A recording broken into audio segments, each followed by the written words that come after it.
नमस्कार दोस्तों। आज आप लोगों का फिर से स्वागत करते हैं हम संध्या जानी देवी हेल्थ रिजॉर्ट माणक लाव मथानिया रोड से जोधपुर में, जो हमारा एक संस्थान है जहां पर कई वर्षों से निरंतर हम चिकित्सा करते आ रहे हैं ऐसी बीमारियों का जिसका उपचार एलोपैथ में नहीं है। आज एक बहुत ही अच्छी न्यूज़ पढ़ के बड़ा मन बहुत ज़्यादा खुश है और आनंदित है। मैंने चाह रहा था कि न्यूज़ 91 राजस्थान के सारे व्यूअर्स को ये बात शेयर की जाए। भारत सरकार ने और राजस्थान सरकार ने एक पहल की शुरुआत करी। इस पहल की शुरुआत को कुछ वर्षों पहले शुरुआत किया गया।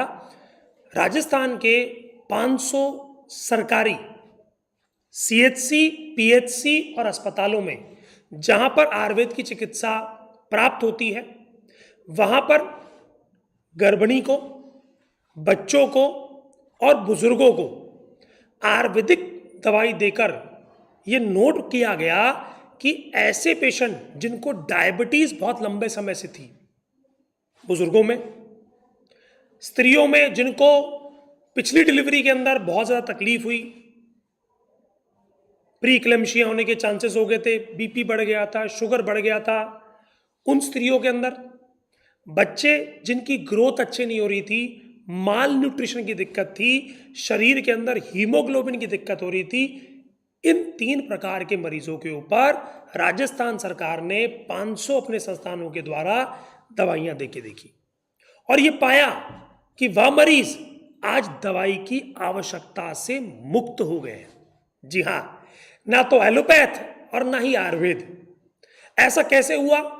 आज उसी के ऊपर हमने एक चर्चा रखी हुई है, जहां पर हम आपको क्रॉनिक बीमारी का उपचार कैसे आयुर्वेद के माध्यम से संभव हो पा रहा है। देखिए, यहां पर इस प्लेटफॉर्म पे आने के बाद मेरा ऐसा बिल्कुल भी कहना नहीं है कि एलोपैथ एक अच्छी साइंस नहीं है। हम सब जानते और मानते हैं एलोपैथिक साइंस इमरजेंसी ट्रीटमेंट में पायनियर है, लेकिन जब बात क्रॉनिक बीमारियों की आती है, डायबिटीज़ की आती है, हाइपरटेंशन की आती है, बैकएक की आती है, कैंसर की आती है, किडनी फेलियर की आती है, अल्सरेटिव कोलाइटिस की आती है, या हमारे शरीर के अंदर और जो विभिन्न प्रकार की बीमारियां जैसे यूरेथ्रल स्ट्रक्चर जैसी बीमारियां हैं, उनके अंदर पारंगता अपने आप को सिद्ध करने की, इनफर्टिलिटी में पारंगता सिद्ध करने की आयुर्वेद ने जो एक नया कीर्तिमान स्थापित किया है, अपने रिसर्च पेपर्स को सबमिट किया है, उससे आज हम ये कह सकते हैं कि क्रॉनिक बीमारियों से मुक्ति पाने का एक रास्ता बन गया है। आज के सेशन की शुरुआत करते हुए सबसे पहले हम जानते हैं कि आयुर्वेद के सिद्धांत किस प्रकार कार्य करते हैं।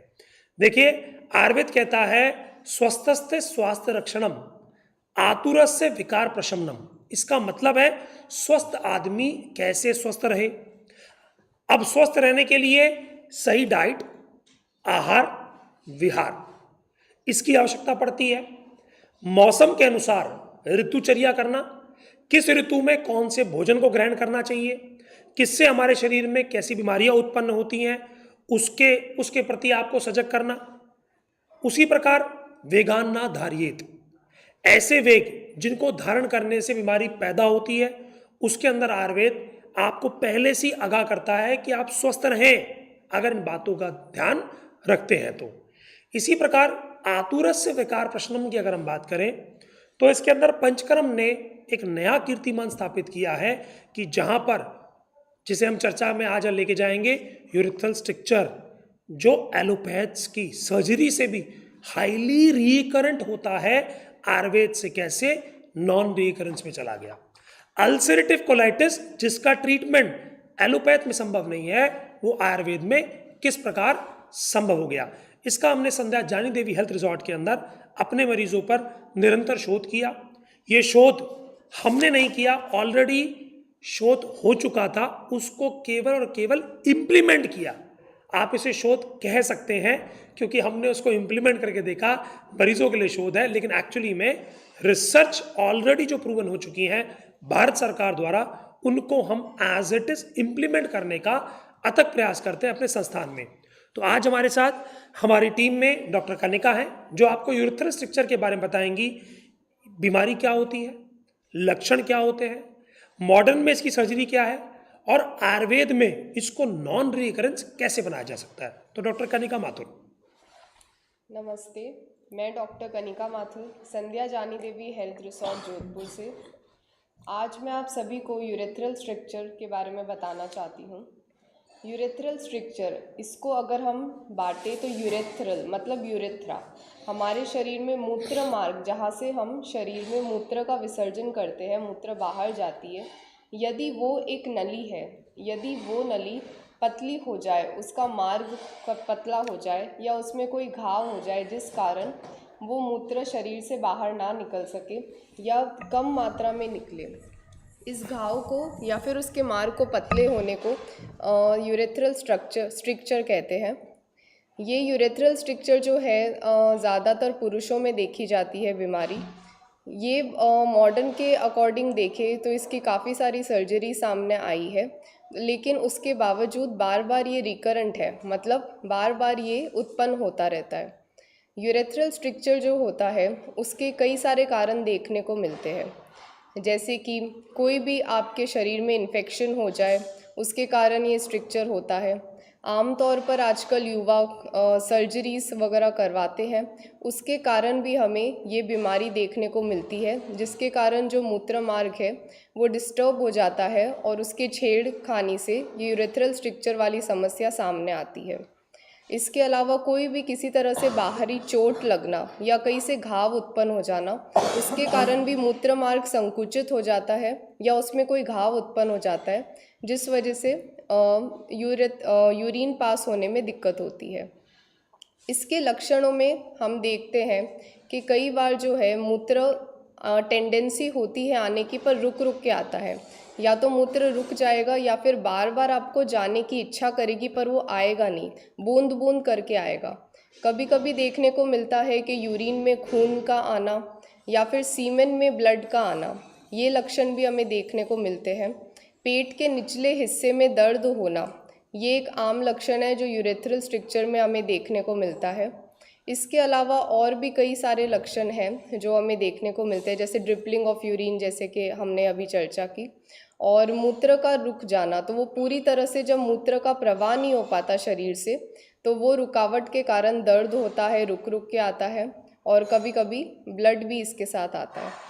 आयुर्वेदिक मेडिसिन के अकॉर्डिंग जो सर्जरी होती है उसमें यूरेथ्रल डायलेटेशन होता है, जिसमें जो मूत्र का मार्ग ऐसे संकुचित हुआ है, फाइब्रोटिक टिश्यू या घाव हुआ है, उसको हम सर्जरी से ऐसे एक्सपांड करके, उसका जो रास्ता है उसको हम एक्सपांड करके, जिससे यूरिन का फ्लो इंक्रीज़ कर सकते हैं। लेकिन ये देखने को मिला है कि इस सर्जरी के बावजूद कई सारे साइड इफ़ेक्ट्स, जैसे कि ब्लीडिंग होना या फिर कहीं पे घाव या फिर कहीं पर एक नया रास्ता या फिस्ट्यूला बन जाना ट्रैक, तो ये कई सारे जो है साइड इफ़ेक्ट्स कह सकते हैं, या ये सर्जरी के बाद भी हमें देखने को मिले हैं। आयुर्वेद के पर्सपेक्टिव से देखें तो आयुर्वेद में प्राचीन ग्रंथ, जो सबसे हमारा प्राचीन ग्रंथ है शल्य चिकित्सा सुश्रुत संहिता, उसमें भी मूत्र मार्ग के जो भी स्रोतस की बीमारियां हैं उन सब का वर्णन है। यानी कि पहले से प्राचीन ज़माने से शल्य चिकित्सा और मूत्र व स्रोतस की व्याधियों की चिकित्सा पहले से बताई गई है, जिनका अध्ययन हम अब कर रहे हैं। इसको फॉलो करते हुए सबसे पहले जो यूरेथ्रल स्ट्रक्चर है, भेषज रत्नावली में वर्णन है कि इसमें उत्तर बस्ती का बहुत इम्पॉर्टेंट रोल है। जैसे कि हम सब जानते हैं, ये जो वात विकार है, जैसे कि वायु का, वात का शरीर में बढ़ जाना, जिस वजह से दर्द होना, रुक रुक के यूरिन आना, ये सब वात के बढ़ने के कारण होता है। और वात की बेस्ट चिकित्सा जो है वो बस्ती है। तो वैशज रत्नावली के अकॉर्डिंग जो उत्तर बस्ती बताई गई है, शार उत्तर बस्ती, वो इसमें हम आयुर्वेद के माध्यम से चिकित्सा करते हैं। अब अगर सिंपल समझे तो शार उत्तर बस्ती क्या है? अपामार्ग शार होता है, उसकी हम लोग उत्तर बस्ती जो है वो यूरेथ्रल स्ट्रक्चर के पेशेंट्स में देते हैं।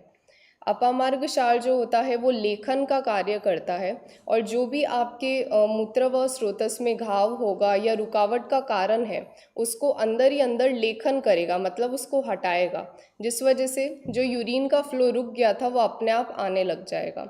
तो बहुत सारे, जैसे कि सर ने बताया, गवर्नमेंट ऑफ इंडिया ने भी ये रिसर्च में प्रूव किया है, और हमने खुद ने अपने पेशेंट्स में देखा है कि जो भी ये पेशेंट्स है इनका आयुर्वेद के माध्यम से बहुत सफल ट्रीटमेंट रहा है।